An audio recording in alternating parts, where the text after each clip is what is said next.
الحمد لله رب العالمين والعاقبة للمتقين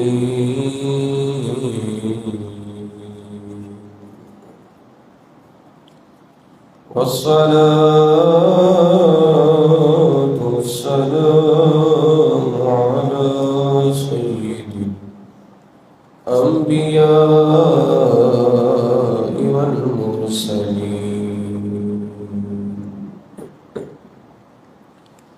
وعلى آله وأصحابه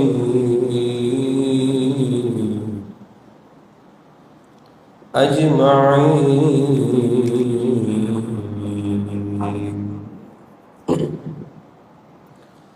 أما بعد فأعوذ بالله من الشيطان الرجيم.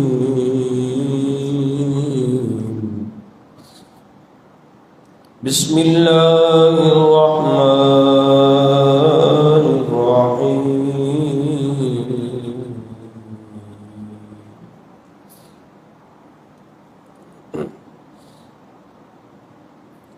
من ذا الذي يشفع عنده إلا بإذنه. آمنت بالله صدق الله العظيم وصدق رسوله النبي الكريم الأمين ونحن على ذلك لمن الشاهدين والشاكرين والحمد لله رب العالمين.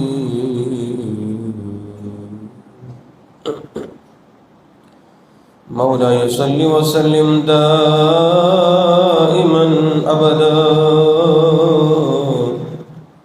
على حبيبك خير الخلق كلهم. يا رب بالمصطفى بلغ مقاصدنا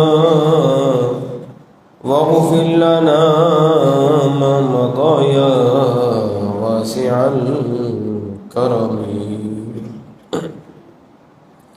بلغ العلا بكماله كشف الدجى بجماله حسنت جميع خصاله. صلوا عليه وآله وأصحابه وسلموا تسليما. يا رسول الله انظر حالنا. يا حبيب الله اسمع قالنا. إننا في بحر هم مغرق خذ يدي ساحل لنا أشكالنا. الہی تڑپنے پڑکنے کی توفیق دے. دل مرتضیٰ سوز صدیق دے. لطف ان کا عام ہو ہی جائے گا. شاد ہر ناکام ہو ہی جائے گا. اور بے نشانوں کا نشان مٹتا نہیں. مٹتے مٹتے نام ہو ہی جائے گا. اے رضا ہر کام کا ایک وقت ہے. اے رضا ہر کام کا ایک وقت ہے دل کو بھی آرام ہو ہی جائے گا، لطف ان کا عام ہو ہی جائے گا، شاد ہر ناکام ہو ہی جائے گا۔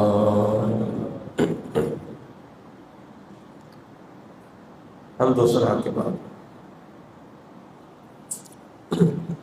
عزیزان غرامی قدر،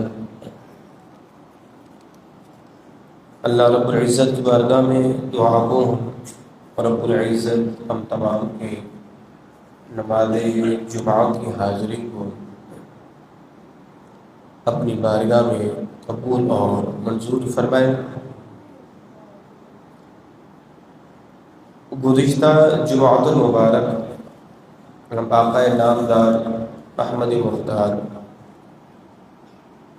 صلی اللہ تعالی علیہ وآلہ وسلم کے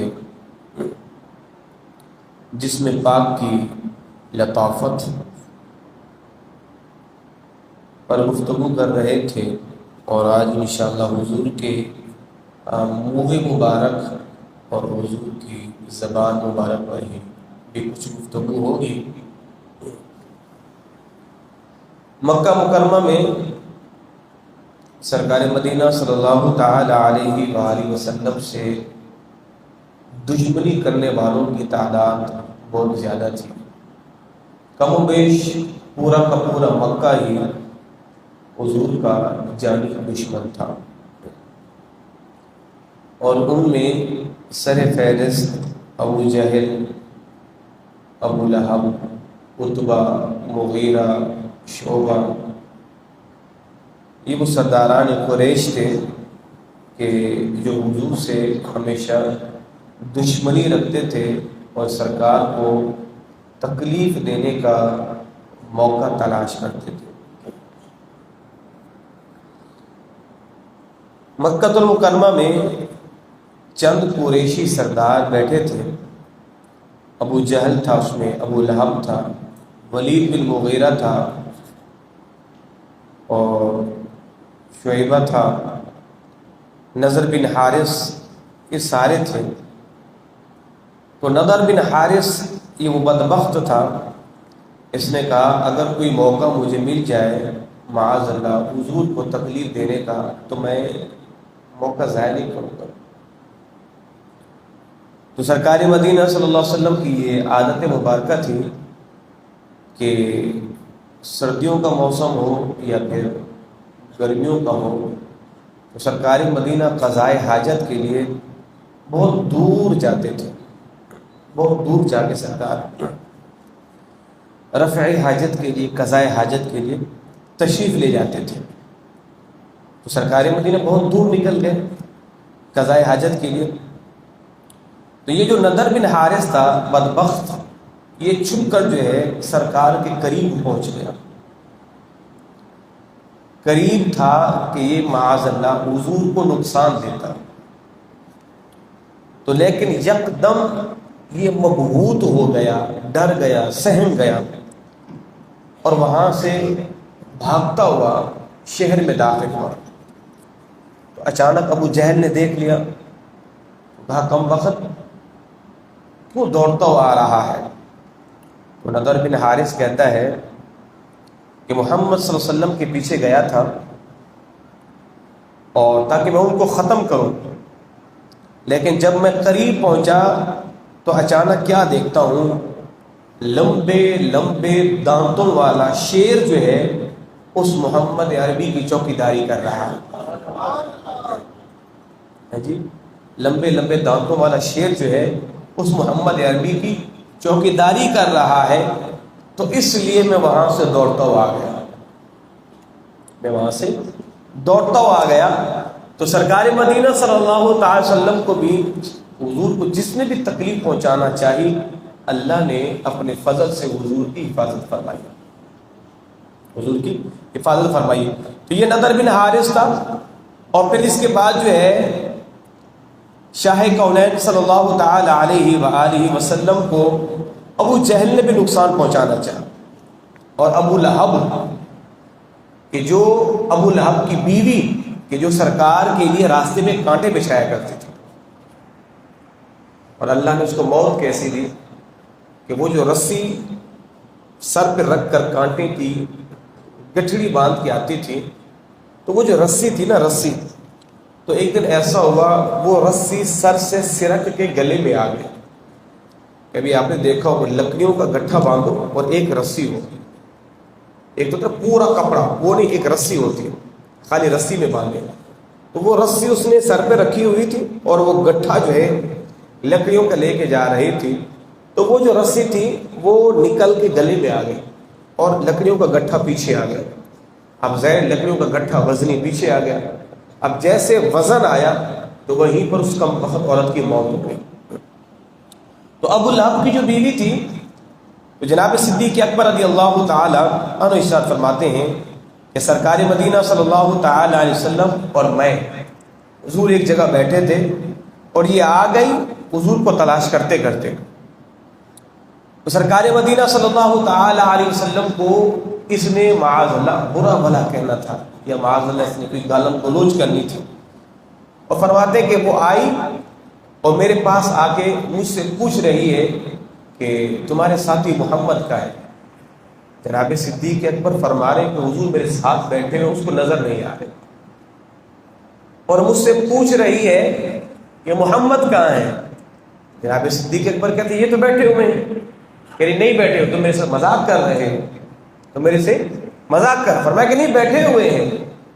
تو ابو لہب کی بیوی جناب صدیق کو معاذ اللہ برا بھلا کہہ کے چلی گئی، کہا کہ نہیں تو بیٹھے ہوئے نہیں ہیں۔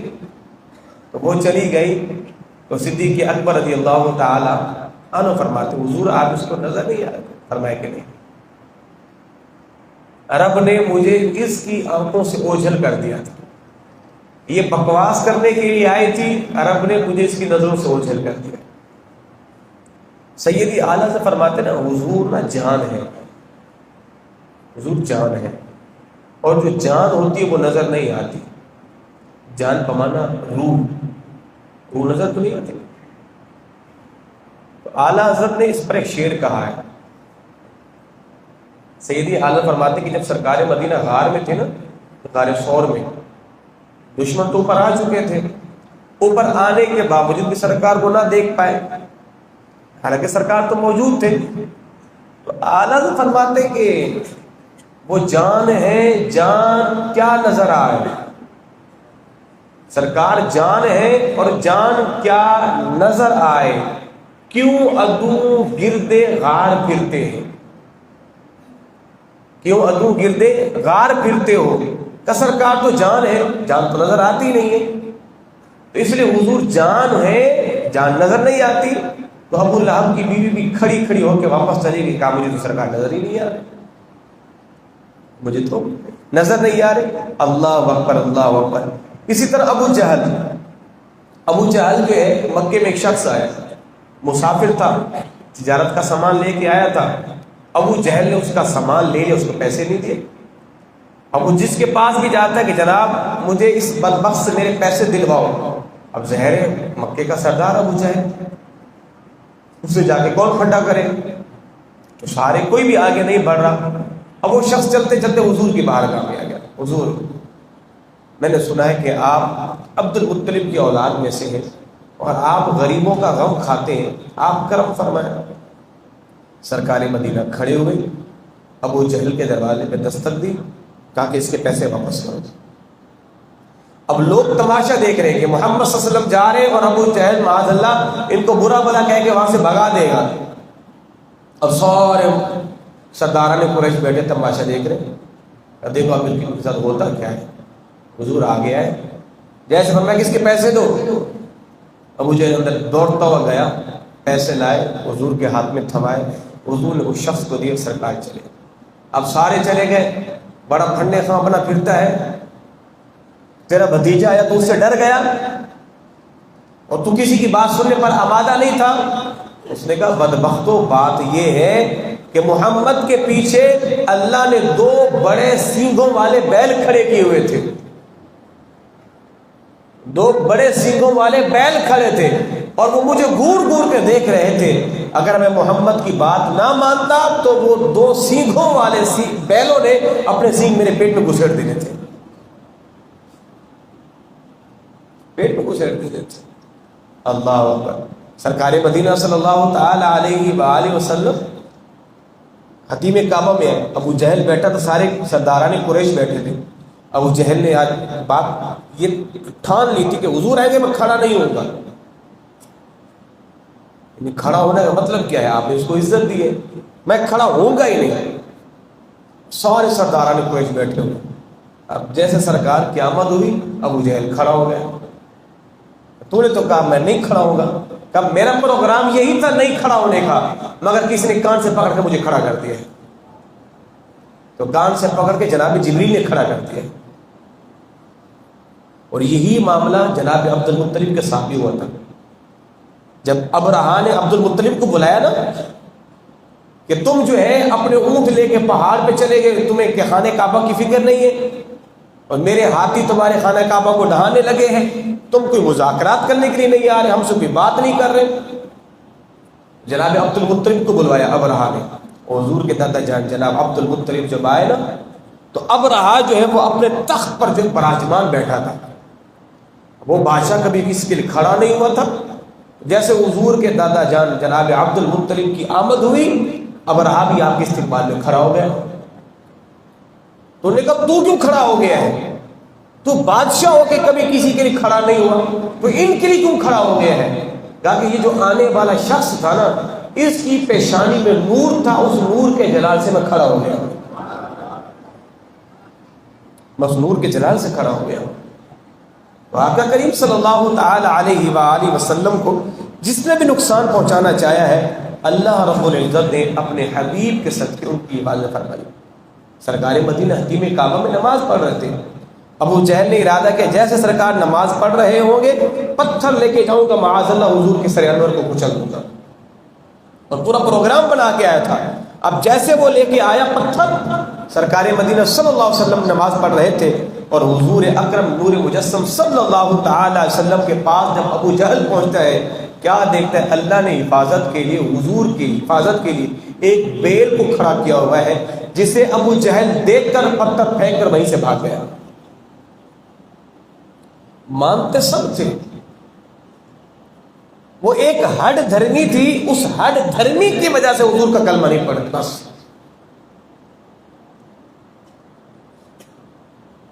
ابو لہب کا بیٹا عتیبہ,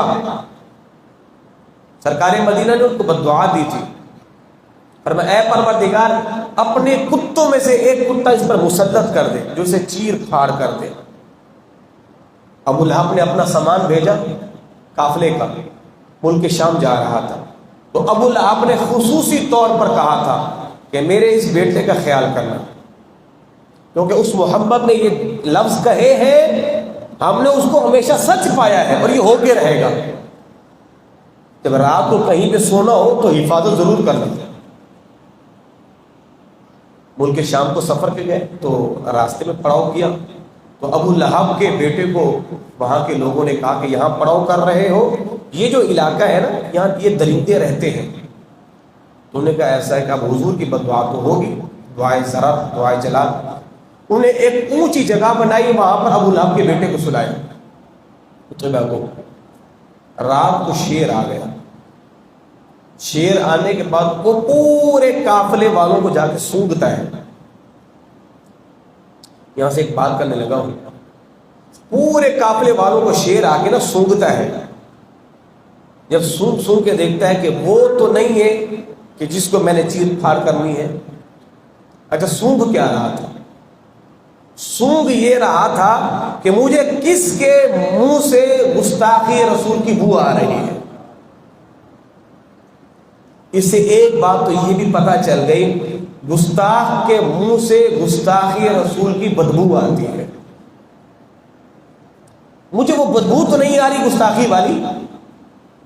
تو شیر نے چھلانگ ماری ان بوریوں کے اوپر جہاں پر وہ سویا ہوا تھا, اس کے ناک سونگا, اس کو وہاں سے بدبو آئی. شیر نے وہیں حملہ کر دیا اور وہیں اس گستاخ رسول کو چیر پھاڑ کر کے رکھ دیا. حضور نے دعا دی تھی، اے پروردگار اپنے کتوں میں سے ایک کتا اس طرح مسلط کرنا، ایک کتا اس طرح مسلط کرنا جس نے معاذ اللہ میرے نبی کو برا بنا رہا ہے۔ تو اللہ ان جانوروں کو بھی وہ حص دے دیتا ہے کہ جس حص سے یہ حضور کے گستاخوں کو پہچان لیتے ہیں اور ان کا کام وہی تمام کر دیتے ہیں۔ اللہ اکبر۔ تو یہ آقا کریم صلی اللہ تعالی علیہ وآلہ وسلم کے جسم پاکی جو ہے وہ لطافتیں تھیں، اور اسی طرح سرکار مدینہ صلی اللہ تعالی علیہ وآلہ وسلم کے سر انور یا حضور کے پورے جسم مبارک کے پورے مبارک، حضور نے فرمایا من آذانی شعرتن، حضور نے فرمایا جس نے میرے کسی بال کو تکلیف دی نا، جامع صغیر کے اندر یہ روایت موجود ہے، حضور نے فرمایا جس نے میرے بال کو اذیت دی اس نے مجھ محمد کو اذیت دی۔ اور امام مالک فرماتے ہیں حضور کے بال کی گستاخی کرنے والا بھی کافر ہے، حضور کے بال مبارک کی گستاخی کرنے والا بھی کافر ہے۔ اللہ اکبر، اللہ اکبر۔ ام سلمہ رضی اللہ تعالی عنہ کے پاس ایک چاندی کی ڈبیا تھی جس میں انہوں نے سرکار کے منہ مبارک نا محفوظ کر کے رکھے ہوئے تھے۔ اب علاقے کی کوئی بھی عورتیں آتی ہمارے بچے بیمار ہو گئے تو فرماتے جاؤ ایک پانی کا پیالہ لے کے آؤ۔ اب عورتیں پانی کا پیالہ لاتی تو جناب ام سلمہ وہ چاندی کی ڈبیا جس میں سرکار کے منہ مبارک تھے، اب وہ اس پانی کے پیالے میں رکھ کے اس ڈبیا کو گھماتی، فرماتی لے جاؤ۔ فرماتی جب مدینے کی عورتیں اس پانی کو لے کے جاتی اپنے بچوں کو پلاتی، اللہ انہیں شفا دے دیتا تھا، اللہ انہیں شفا دے دیتا۔ حضرت خالد بن ولید رضی اللہ تعالی عنہ، اس لیے فرماتے ہیں وہ پنجابی کا شعر ہے کہ قدر نبی دا ایک ہی جانن دنیا دار کمینے،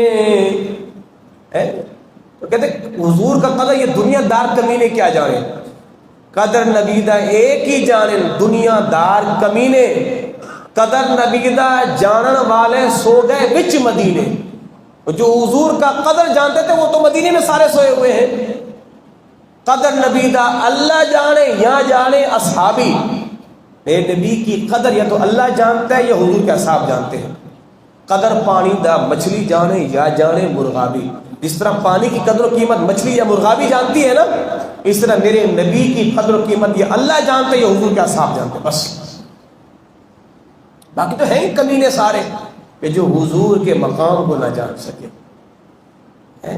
تو صحابہ کرام خالد بن ولید، اب صحابہ کرام کی زندگی کو رکھے نا تو ہم تو ان صحابہ کی زندگی کے اگر عرب حصے بھی کیے جائے نا تو ایک حصے کے برابر بھی نہیں۔ خالد بن ولید، اچھا ابو جہل کے بیٹے حضرت اکرمہ رضی اللہ تعالی عنہ اسلام نہیں لائے تھے، فتح مکہ کے دن بھاگ گئے تھے، اور خالد بن ولید نے ان کا پیچھا کیا اور ان سے لوگوں نے کہا کہ اسلام لے آؤ، کہا کہ نہیں میں نے اسلام نہیں لانا، بھاگ گئے۔ اور حضور نے فرمایا کہ جہاں بھی ملے گردن اڑا دو۔ اکرمہ بن ابی جہل، اللہ اکبر، ان کی بیوی ام حکیم حضور کی بارگاہ میں حاضر ہوئی، حضور کرم فرمائے میرے شوہر کو امان دے دیں، معافی دے دیں۔ حضور نے فرمایا ٹھیک ہے، ہم نے اس کی معافی کا اعلان کیا۔ کیا حضور ایسے نہیں کوئی چیز دینا بطور نشانی؟ تو حضور نے اپنی چادر مبارکہ عطا کی اور میں یہ چادر ہے یہ دے دینا۔ اب ظاہر جب حضرت اکرمہ کے پاس چادر آ جائے گی پھر تو ان پر کوئی ہاتھ نہیں اٹھائے گا۔ تو حضرت اکرمہ کی بیوی نا وہ چادر لے کے اپنے شوہر کو تلاش کرتے کرتے نہ جانے کہاں جا پہنچے، اور وہ سمندر میں بیٹھ کے کہیں جا رہے تھے، جناب اکرمہ کہا کہ ادھر آؤ، اس مدنی آقا نے تمہیں معاف کر دیا ہے۔ کہا کہ کیسے معاف کیا؟ میں تو بڑا ظلم کیا ہے۔ کہا دیکھو اس نبی نے چادر بھیجی۔ جناب اکرمہ رضی اللہ تعالی عنہ حضور کی چادر لی، چادر لینے کے بعد سرکار کے پاس تشریف لائے۔ صحابہ کرام کہتے ہیں ابھی اکرمہ دور تھے اور ان کے آنے سے پہلے حضور نے فرمایا اے میرے اصحاب سنو، اکرمہ آ رہا ہے۔ اکرمہ کے سامنے کسی نے ابو جہل کو گالی نہیں دینی، اس کے باپ کو گالی کسی نے نہیں دینی۔ کیوں؟ اس لیے کہ اکرمہ اب سب کچھ چھوڑ کے کلمہ پڑھ کے آ رہا ہے۔ جناب اکرمہ آئے، صحابہ کرام کہتے ہیں حضور اتنا خوش ہوئے، حضور اٹھ کے خود گئے اور جا کے اکرمہ کا استقبال کیا۔ اب جناب اکرمہ آ گئے، اللہ اکبر۔ اب دیکھیں یہ ہیں وہ صحابہ، حضور دعا کریں میرے لیے، اللہ مجھے معاف کر دے، میں نے آپ کو ظاہری طور پر بھی تکلیف دی، باطنی طور پر بھی، میں آپ کے سامنے بھی آ کے آپ سے لڑتا رہا، پیچھے بھی حضور میں آپ کی مخالفتیں کرتا رہا، حضور آپ دعا کریں میرے سامنے، اللہ میرے سارے گناہ معاف کرے۔ حضور نے دعا فرما دی۔ اب جناب اکرمہ کیا کہتے ہیں، حضور اب دیکھیے گا اب میں اسلام کے لیے کرتا کیا ہوں، اب میں اسلام کے لیے کرتا کیا ہوں۔ اللہ اکبر۔ پہ جناب اکرمہ رضی اللہ تعالیٰ عنہ جنگ یرموک کے موقع پہ جناب خالد بن ولید تھے، اور جناب اکرمہ سب سے آگے صف اول میں تھے، لڑنے والوں میں صف اول میں تھے، اور جناب خالد بن ولید کہتے ہیں کہ بزرگوں آپ پیچھے رہو، ابھی آپ کی ضرورت ہے، آپ سے بہت کچھ سیکھنا ہے لوگوں کو۔ جناب اکرمہ کیا کہتے ہیں، اور خالد بن ولید سنو، میں آیا تو بڑی دیر سے ہوں نا اسلام میں آیا تو بڑی دیر سے ہوں، اب میرا ارادہ یہ جتنی دیر سے آیا ہوں ساری کی ساری قضا کر ہی ڈالوں، اب قضا کر ہی ڈالوں، دیر سے آیا ہوں نا، اب قضائیں جو باقی ہیں۔ جناب اکرمہ آگے بڑھے، اور جناب اکرمہ سمیت 400 صحابہ کرام نے موت پر بیعت کی، جس میں جناب اکرمہ بھی تھے اور اکرمہ کے بیٹے بھی تھے، یعنی ابو جہل کے پوتے بھی تھے اور ان کے چچا بھی تھے۔ جب ان سب نے موت پر بیعت کی نا، جنگ کی چکی خوب چلی۔ خالد بن ولید کہتے ہیں کیا دیکھتا ہوں تھوڑی دیر کے بعد جناب اکرمہ بھی شہید ہو گیا، ان کا بیٹا بھی شہید ہو گیا۔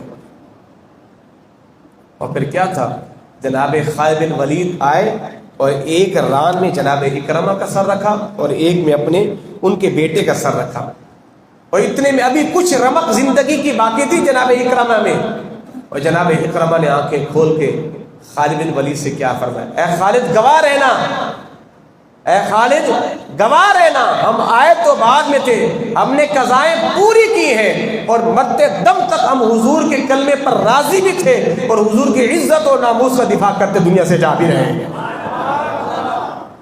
خالد بن ولید تم گواہ رہنا۔ اللہ اکبر، اللہ اکبر۔ تو وہ خالد بن ولید رضی اللہ تعالیٰ عنہ فتح مکہ کے دن تلواریں لے کے ڈھونڈتے تھے اکرمہ کہاں ہیں، مگر یرموک کے موقع پہ ان کی لاش کو دیکھ کے آنسو بہا رہے ہیں۔ تو خالد بن ولید رضی اللہ تعالیٰ عنہ حضور نے فرمایا کہ یہ اللہ کی تلواروں میں سے ایک تلوار ہے۔ تاریخ اسلام میں اتنا بڑا شجاعت مند دلیر روئے زمین پہ پیدا نہیں ہوا جیسے خالد بن ولید تھے۔ اور انہوں نے کیا کیا تھا، اپنی ٹوپی میں نا حضور کے بال مبارک بطور تبرک رکھے تھے۔ ایک جنگ کے موقع پر ان کی ٹوپی گر گئی، اور ٹوپی اٹھانے کے چکر میں کئی صحابہ شہید بھی ہو گئے، ظاہر ہے ان کے آگے ڈھال بنا کے ان کو سنبھالتے جناب یہ اپنے بندے مروا دیے۔ میں سنو، میں اس ٹوپی کے لیے اس لیے نیچے گیا کہ اس ٹوپی پہ میرے مصطفیٰ کے بال جو تھے، اس ٹوپی پہ میرے مصطفیٰ کے بال بھی تھے، اور جناب اکرمہ تا دم حیات جہاں بھی لڑائی کے لیے گئے حضور کے بال مبارک اپنی ٹوپی میں بطور تبرک لے کے جاتے تھے، اور اللہ انہیں فتح عطا فرما دیتا تھا۔ جناب امیر معاویہ کا جب آخری وقت تھا، آپ نے وصیت فرمائی تھی کہ جب میرا انتقال ہو جائے تو میرے کفن کے اندر میرے مصطفیٰ کے ناخن بھی رکھ دینا اور میرے مصطفیٰ کے بال مبارک بھی رکھ دینا، تاکہ اس سے اللہ ہمیں برکتیں عطا فرمائے گا۔ حضور نے اپنی بیٹی حضرت زینب رضی اللہ تعالی عنہا جب ان کا انتقال ہوا تو حضور نے اپنی چادر دی، کفن تو تھا، حضور نے خود چادر دی۔ کیوں دی؟ اس لیے کہ اللہ اسے میری اس چادر کی برکات عطا فرمائے۔ آقا کریم صلی اللہ علیہ وسلم جب سرکار نے حج کیا نا تو سرکار رمی کر کے تشریف لے گئے، اور سرکار حجام کے پاس بیٹھے تو جناب طلحہ فرماتے ہیں حضور نے دائیں جانب کے بال منڈوائے، منڈوانے کے بعد صحابہ کو بلایا، ابو طلحہ آئے، ابو طلحہ نے حضور کے بال لیے، پھر حضور نے بائیں طرف، تو حضور نے فرمایا اب ان کو تقسیم کر دو، اب ان کو، تو فرماتے صحابہ کرام حضور کے ان بال مبارک پر لڑا کرتے تھے، کاش ہمیں ایک بال مل جائے، اس نبی کا ایک بال مل جائے۔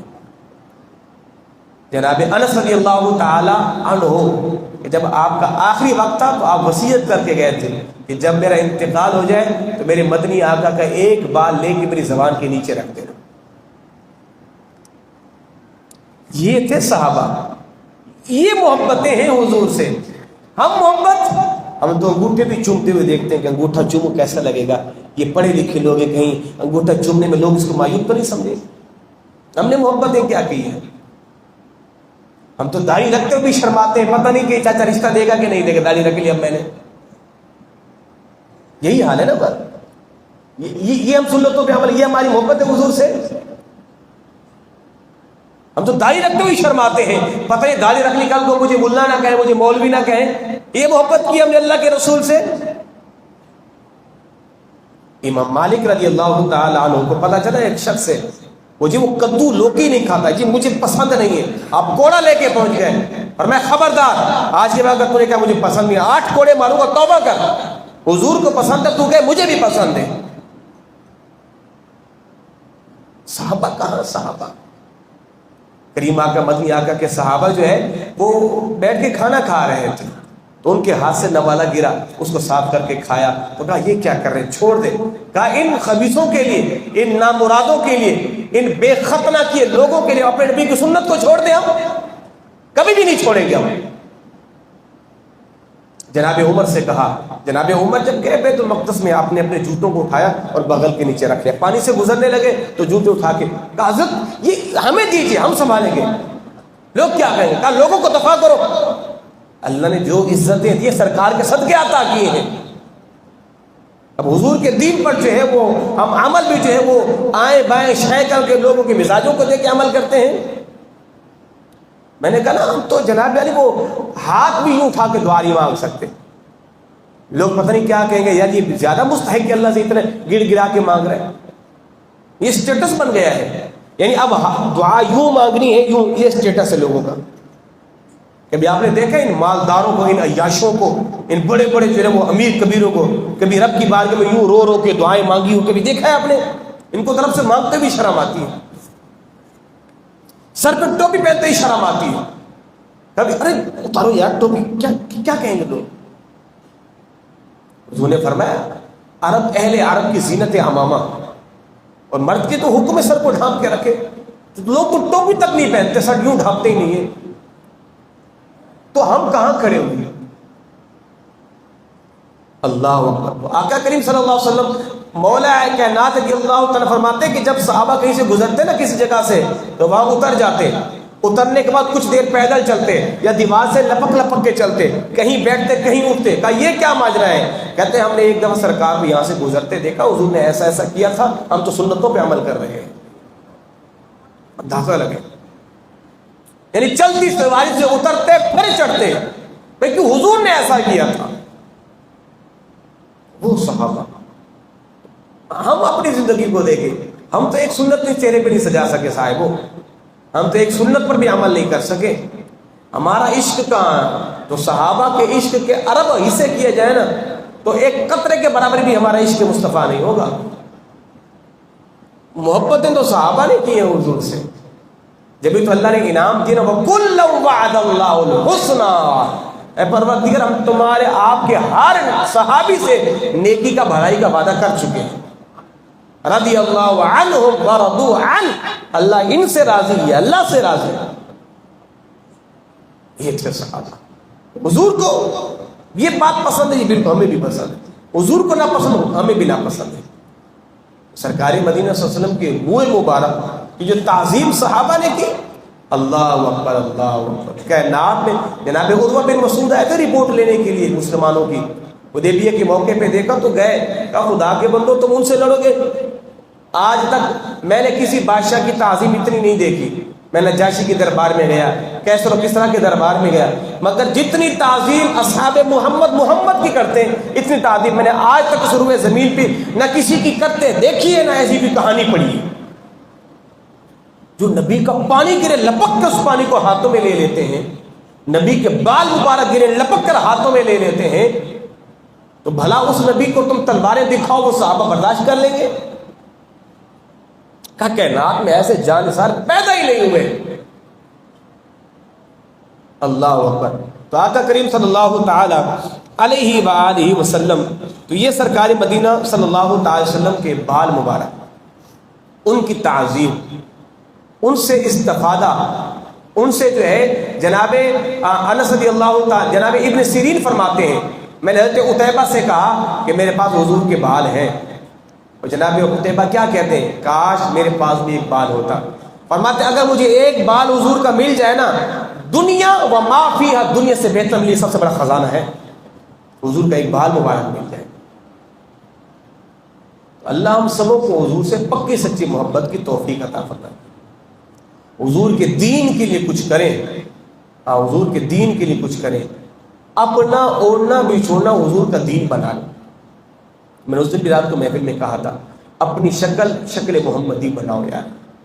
ویسے آج سب کو میں ایک دعوت، خصوصی دعوت، جتنے بھی میرے بزرگ ہیں یا نوجوان ہیں داڑیاں نہیں رکھتے تو آج تہیہ کر ہی لو یار. آج مسجد سے اٹھنے سے میرے مالک تیرے حبیب کی سنت ہے. ایمان سے بتاؤ یار، اس کائنات کا سب سے حسین چہرہ کون سا ہے؟ محمد رسول اللہ کا ہے نا. اس چہرے پہ داڑھی کا نور تھا نا، داڑھی کا تاج تھا نا. تو جس کے رب قسمیں کھائے اس سے بڑھ کر کوئی حسین چہرہ ہو سکتا ہے؟ نہیں ہو سکتا. تو حسین چہرہ تو محمد عربی کا ہے، تو ایسا چہرہ بناؤ تمہارا چہرہ حسین بنے گا. آج سے نیتیں کر کے اٹھو کہ دنیا کچھ بھی کہے یار، دنیا کی کیا پرواہ ہے، اپنا چہرہ بناؤ.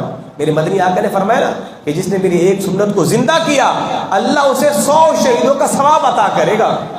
مطلب اس کا کیا ہے، آپ داڑھی رکھو گے لوگ آپ کو تانا دیں گے مگر کوئی پرواہ نہیں ہے. حضور کی سنت ہے، حضور کو پسند تھی، ہم نے داڑھی رکھی ہے کہ سرکار خوش ہو جائے، ہمیں دنیا کی کوئی پرواہ ہی نہیں ہے. آپ جتنے بھی بزرگ ہیں اب زندگی بچی ہی کیا ہے یار، کہ کم از کم شکل تو محمدی بنا کے جائے نا. ہمارے گاؤں دیہات میں نا وہ ایک ماحول ہے کہ جب کسی کا انتقال ہوتا ہے نا، تو یہاں پر بھی ہوتا ہے گاؤں میں، تو سب جتنے بھی آئیں گے جنازے میں سارے مرنے والے کا چہرہ ضرور دیکھیں گے. کوئی بندہ بغیر چہرہ میت کا دیکھے جاتا نہیں ہے. یہاں شہروں کے اندر تو جنازے مختصر ہو گئے ہیں، دیہاتوں کے اندر جنازے بڑے لمبے ہوتے ہیں. کبھی اتفاق ہو کبھی جائیں گاؤں دیہات میں جنازے میں بڑی دنیا آتی ہے، دور دراز سے بستیاں وہ جوق در جوق آتے ہیں. شہروں میں تو خیر علاقے کی چند لوگ ہی ہوتے ہیں، تو وہاں کے سب مرنے والے کا چہرہ دیکھتے ہیں. تو کم از کم آپ کا چہرہ اتنا تو خوبصورت ہو، دیکھنے والا کہ ماشاءاللہ ماشاءاللہ چہرہ بڑا اچھا لگ رہا ہے جی. تو دیکھنے والے کہ جناب یہ کون سا چہرہ ہے، نہ اس غریب کی نہ بالکل داڑھی نہیں ہے، کچھ بھی نہیں ہے، پتہ ہی نہیں لگ رہا کہ مرد یا عورت ہے. ایسا نہ ہو، داڑھی کا نور ہونا چاہیے. یہ تاج ہے، یہ اہل مومن کا یہ تاج ہے. تاج آپ کا تاج آپ کے سینے کو بھر دے. سینہ نا سرکار مدینہ کی داڑھی بڑی بھی تھی، بعض روایتوں میں آتا ہے تو حضور کا سینہ مبارک بھر جاتا تھا. آپ کا سینہ بھر دے، داڑھی آپ کے چہرے جسم کو رونق دے. ایسی داڑھی رکھے آپ اور بھرے ہوئے آپ آدمی لگیں گے. اپنے چہروں پہ داڑیاں سجاؤ اور کہ جناب وہ سب تو مجھے اچھی نہیں لگتی. تجھے کیسے اچھی نہیں لگتی؟ رب نے بنائی اچھی، تجھے اچھی کیسے نہیں لگتی ہے؟ یہ اچھی ہم سے پوچھو کس کو اچھی؟ سبوں کو اچھی لگتی ہے داڑھی. اپنے چہروں پہ داڑیوں کا نور سجاؤ، صبح شام کنگیاں دو. یہ دیکھیں یہ شکل محمدی ہے، یہ شکل محمدی ہے، یہ شکل محمدی ہے. مرنے کے بعد لوگوں کو ماشاءاللہ دیکھو جی جوانی کے اندر داڑھی بھی رکھ لی، چہرے پہ نور ہی آ گیا ہے. اللہ ہم سبوں کو حضور کی سیرت طیبہ پر عمل کرنے کی توفیق عطا فرمائے، اور اس ملک پاکستان کے اندر حضور کے غلاموں کو پروردگار اپنا خاص فضل خاص کرم عطا فرمائے. دیکھیں نا پاکستان کلمہ طیبہ کی بنیاد پر بنا نا لا الہ الا اللہ، مگر ظلم بالائے ظلم دیکھیں، ظلم در ظلم دیکھیں. اس ملک پاکستان میں حضور کے میلاد کے جلوسوں پر گولیاں برسائی جا رہی ہیں. کوئی ہے پوچھنے والا؟ سرکار کی آمد مرحبا کے نعرے لگائے جا رہے ہیں اور کلمہ گو اپنے آپ کو کہلانے والے حضور کے غلاموں پہ گولیاں برسا رہے ہیں، شیئرنگ کر رہے ہیں. واللہ عزیز ذو انتقام، اللہ بہترین انتقام لینے والا ہے. ان بطش ربک لشدید، تیرے رب کی پکڑ بڑی سخت پکڑ ہے. میرے مدنی آقا نے فرمایا من آغا مسلمن فقد آغانی. اس نے فرمایا جس نے کسی مسلمان کو اذیت دی اس نے مجھ محمد کو تکلیف دی. آپ کسی عام مسلمان کو تکلیف دیں، اتنا بڑا وبال ہے، اور حضور کے نام لیوا، حضور کے کلمہ گو، حضور کے صلاح خاں، حضور کے مدح گو ہیں، اور سرکار امام احمد رضا کے ماننے والے وہ سرکار کی آمد کی مرحبا کے نعرے لگا رہے ہیں، اور آپ ان پہ گولیاں برسا رہے ہیں۔ صاحبو دنیا بڑی مختصر ہے، ٹھیک ہے کر لو جو کرنا ہے، مگر ایک عدالت تو لگنے والی ہے۔ اس عدالت کے اندر اس پروردگار کا جو خاص بندہ ہوگا اس کا نام محمد عربی ہوگا، جو وہ کہے گا رب نے وہی کرے گا۔ ایک عدالت لگنے میں بس آنکھیں بند ہونے کی دیر ہے، آنکھیں بند، یہ جہاں ختم وہ جہاں شروع، وہ جہاں قبر سے شروع ہو جائے گا، بلکہ قبر سے پہلے، آنکھیں بند ہونے سے پہلے فرشتوں کا جب ہجوم دیکھو گے وہ جہاں شروع ہو جائے گا۔ کر لو حضور کے غلاموں پہ جتنا ظلم کرنا ہے کر لو، سزا کیوں دی جا رہی ہے؟ حضور کا نعرہ کیوں لگاتے ہو؟ حضور کا کلمہ گونگے شیطان بن کے بیٹھ جاؤ، حضور کی مدح سرائی نہ کرے۔ کہ پاکستان بنا کیوں تھا؟ علامہ اقبال اور قائد اعظم محمد علی جناح کی جد و جہد کیا تھی؟ لا الہ الا اللہ محمد رسول اللہ۔ یہ ملک سیکولروں کے لیے نہیں ہے، یہ ملک لبروں کے لیے نہیں ہے، یہ ملک بے دینوں کے لیے نہیں ہے۔ دیکھیں نا، اب آپ کہتے ہیں مولوی صاحب یہ سیلاب کیوں آ رہے ہیں؟ جس ملک کے اندر ٹرانسجنڈر جیسے بل پاس ہو رہے ہیں، ایک اچھا خاصا آدمی ہے کہ نہیں جناب میں نے عورت بننی ہے تو ٹھیک ہے عورت بن جاؤ، ایک عورت نہیں جناب میں نے اپنے اعضائے بدنیاں مردوں والے لگانے تو مرد بن جاؤ۔ یہ پروردگار کی بنائی تخلیق کو بدلنا نہیں ہے تو پھر اور کیا ہے؟ قوم لوط پر عذاب کیوں آیا تھا؟ اس لیے تو آیا تھا وہ لواطت کرتی تھی، آج جب جن سے تبدیل ہو جائے گی، اب جناب یہ تو مرد نہیں بھی میں مرد پہلے تو ابھی تو میں عورت بن گیا ہوں۔ جب یوں کھلم کھلا اللہ کے نظام کو چیلنج کرو گے تو کیا وہاں سے رحمت کی برکھا برسے گی؟ تو یہ تو شکر مناؤ اللہ نے اس ملک کو سلامت رکھا ہوا ہے، پتہ نہیں رب نے کس کے صدقے رکھا ہے، ہمیں تو بس اتنا پتہ اس نے آمنہ کے لال کے صدقے بچائے ہو بس، ورنہ کوئی گناہ اس قوم نے نہیں چھوڑا، کوئی گناہ۔ ابھی جناب یہ سود کا جو معاملہ تھا، شرعی عدالت نے کہا جناب بالکل ختم۔ اب دیکھیں وہ آج تک 70-72 سال ہو گئے پاکستان کے اندر یہ قانون بنا ہوا سودی نظام، عدالت اس کیس کو نمٹائی جا رہی ہے، اس کو نمٹائی نہیں، ختم نہیں جناب سود کا نظام چلے گا بغیر حل ہی نہیں ہے۔ اب بتاؤ رب سے یہ اعلان جنگ نہیں ہے؟ میرے مدنی آقا نے فرمایا جس نے سود کا لین دین کیا، سود کے سب گناہوں میں سے چھوٹا گناہ پتہ ہے کیا ہے؟ جس نے سود کھایا یا کھلایا، گویا کہ اس نے اپنی ماں سے 36 مرتبہ زنا کیا، یہ چھوٹا گناہ ہے سود کا۔ اب بتاؤ جس ملک میں بالکل سرعام یہ نظام چلتا ہو رب کا عذاب نہیں آئے گا؟ اب تم نے یہ قانون بنا دیا جناب جو مرد عورت بننا چاہے عورت بن جائے، جو عورت مرد بننا چاہے مرد بن جائے، کوئی ہجڑا بننا چاہے ہجڑا بن جائے، جو جس کا جو دل کرے ویسے بن جاؤ۔ اب بتاؤ لوگ کیا جناب آپ کیا ہو؟ نہیں جناب میں پہلے وہ تھا اب میں یہ ہوں، اب نہ ہی ہوں نہ شی ہوں، اب تو میری جینسی تبدیل ہو گئی ہے۔ یہ ہے اعلان بغاوت۔ تو ڈر لگتا کہ اللہ کا عذاب نہ آ جائے۔ کیسے؟ جیسے قوم لوط پر آیا تھا، قوم ہود پر آیا تھا، قوم شعیب پر آیا تھا، قوم صالح پر آیا تھا۔ اب ایسا عذاب نہ آ جائے کہ کنکروں کی بارش نہ ہو جائے، کہیں طوفان نہ آ جائے، کہیں آندھی نہ آ جائے، کہیں جبریلی زمین کو الٹ کے پلٹ نہ دے۔ جب اس طرح ہم کھلم کھلا اللہ سے بغاوت کریں گے، اللہ کی پناہ، اللہ کی پناہ۔ آمنہ کے لال کے دربار میں ہاتھ جوڑے اور عرض کریں یا رسول اللہ انظر حالہ، حضور کرم فرمائیں ہم سے بڑی خطائیں ہو گئی، ہم سے بڑی بھول ہو گئی ہے، اے اللہ کے نبی ہمیں اس عذاب سے بچائیں کہ جو عذاب بنی اسرائیل کی قوموں پر آیا تھا۔ اللہ ہم سبوں کا حامی و ناصر ہو۔